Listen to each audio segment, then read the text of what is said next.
Quickly shaping up to be the biggest issue of the next legislative session, education is now many voters' deciding factor at the polls. Here in Central Texas, one of the few contentious House races in the state could have a major impact on what happens to your child's classroom.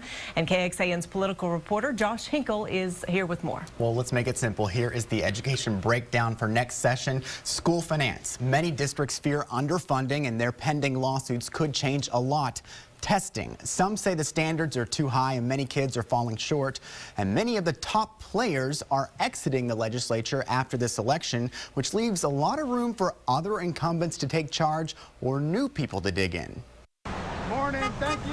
Hitting the streets on the final day of early voting in Austin's House District 48. Morning, sir. Robert Thomas is already setting up his strategy for school funding. He says a new outlook on a growing problem is what the state needs. Putting a new coat of paint on a broken car isn't going to make the car run any better. It may make it look a little bit better, but it's still a fundamentally broken car. But it's that broken system his Democratic opponent, the incumbent Donna Howard, says she's been working to overhaul. Like last session when she offered an amendment to pay for enrollment growth using extra money from the rainy day fund. Trying to find ways that we can actually get more money into our schools, especially at a time when we've upped the ante on the standardized testing. It's really an inopportune time to be pulling the plug on some of the funds.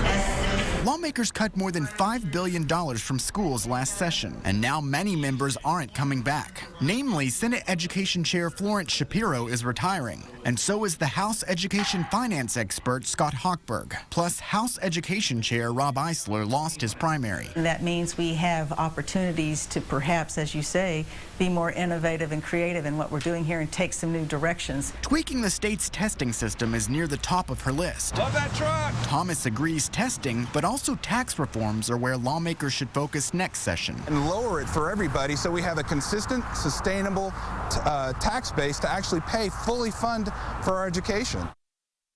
And to throw a few more twists in there, two senators could cause some big education ripples. One of the most conservative members, Senator Dan Patrick of Houston, has taken over as the education chair. Then there's Democratic Senator Wendy Davis of Fort Worth, famous for her school finance filibuster, who now finds herself in one of the tightest races in the state. Josh Hinkle, KXAN News.